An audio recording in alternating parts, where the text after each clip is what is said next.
Hi friends అందరికీ ఈరోజు మా ఇంట్లో స్పెషల్ ఏంటో చూసేద్దాం పదండి.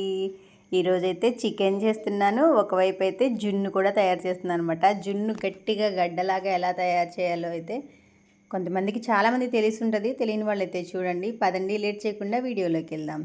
చూడండి ఫ్రెండ్స్, ఒక పక్క అయితే చికెన్ చేస్తున్నాను, ఇటువైపు రైస్ అయిన వెంటనే ఇడ్లీ పాత్రలు అయితే వాటర్ పెట్టాను అనమాట. అవి మరిగేలోపు ఈ జున్ను పాలల్లో అయితే బెల్లం కలుపుకోవాలి. బెల్లము, యాలకుల పొడి, బెల్లం గీరినప్పుడు యాలకుల పొడి కూడా బెల్లంలో మిక్స్ చేసి ఉంచుకోవాలన్నమాట. అదైతే పాలలో కొంచెం కొంచెం వేసుకుంటూ బెల్లం కరిగేలాగా అయితే తిప్పుకోవాలి. చూడండి, ఇలా మెత్తగా గడ్డలు లేకుండా అయితే బెల్లం గీరాలన్నమాట. చూస్తున్నారు కదా, మనం నాకు చూసుకోవచ్చు. టేస్ట్ సరిపోతే ఇంకా బెల్లం ఆపుకోవచ్చు అనమాట. టేస్ట్ తగ్గట్టు బెల్లం అయితే వేసుకోవచ్చు. ఇలా మిక్స్ చేస్తే మెత్తగా ఆ పొడంతా కలిసిపోయి పాలు మంచిగా అవుతాయి. తర్వాత అది ఆ వేడి నీళ్ళు మరుగుతున్నాయి కదా, వాటరు, అందులో అయితే పెట్టాలి ఫ్రెండ్స్. నేనైతే బయట పని ఎంత చేసినా సరే వంట చేయడం మాత్రం నాకు చాలా ఇష్టం.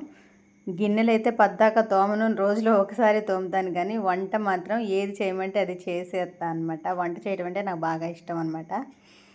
కానీ అక్క గ్యాస్ పై మీద మరకలు ఉన్నాయి అది ఇది అని అయితే అనొద్దు, ఎందుకంటే నేనైతే ఇంటి దగ్గర ఉండేదాన్ని కాదు కదా. సాయంత్రం 7 వరకు ఏదో ఒక పని అయితే ఉంటుంది, బయట పని. అందుకే రోజు స్టవ్ తుడవడం అంటే జరగదనమాట. ఏదో 2-3 రోజులకు ఒకసారి చేస్తూ ఉంటాను. అది మాత్రం ప్లీజ్ కామెంట్ పెట్టకండి దాని గురించి. చూడండి ఫ్రెండ్స్, ఇలా అయితే బెల్లం అంతా కలిసిపోయింది పాలల్లో. కలిసిపోయిన తర్వాత ఆ మరిగే వాటర్లో అయితే పెట్టేస్తున్నా. చూడండి, అట్లా పెట్టేసి మూత పెట్టేసుకోవాలన్నమాట. ఇంకా మనం పాలు కదిలిచ్చాం కాబట్టి కలిపే బెల్లం, యాలకుల పొడి ఫస్టే వేసేసుకుంటాం కదా, ఇంకా ఇబ్బంది లేకుండా ఇడ్లీలాగా ఉడికేస్తారనమాట. గట్టిగా రాయిలాగా అవుతుంది. చికెన్ అయ్యేలోపు ఇది కూడా అవుతుంది. చూడండి, ఫస్ట్ అయితే గరిటతో చెక్ చేయాలి. ఇంకా లోపల కొంచెం మెత్తగా ఉందన్నమాట, పైన గట్టిపడింది, గట్టిగా అయితే అంటలేదు.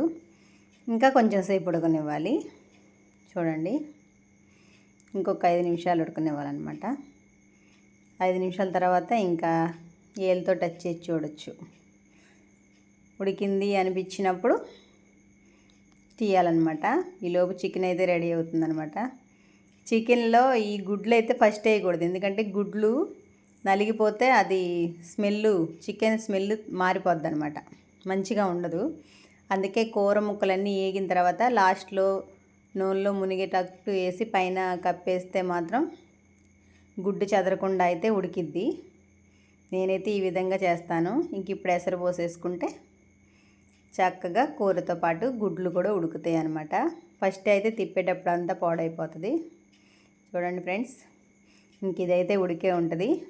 ఈసారి అయితే చేతితో టచ్ చేసి చూస్తే తెలిసిపోద్ది అనమాట. చూడండి, గట్టిగా అయితే అయింది.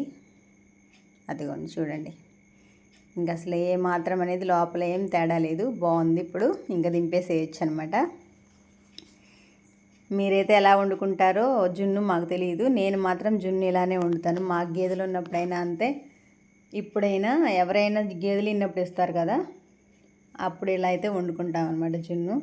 చూడండి, ఇంకా దీన్ని అయితే ఒక ప్లేట్లో వేసేసుకొని ముక్కలు కోసేసుకొని తినవచ్చు, తలా ఒక ముక్క. చూడండి, మనం కోసే విధానాన్ని బట్టి, పెట్టిన గిన్నెని బట్టి ముక్కలు కూడా కోసుకోవచ్చు అనమాట. ఈ విధంగా అయితే జున్ను రెడీ అయిపోయింది ఫ్రెండ్స్. లైక్ అండ్ కామెంట్ చేయండి ఫ్రెండ్స్. మీరు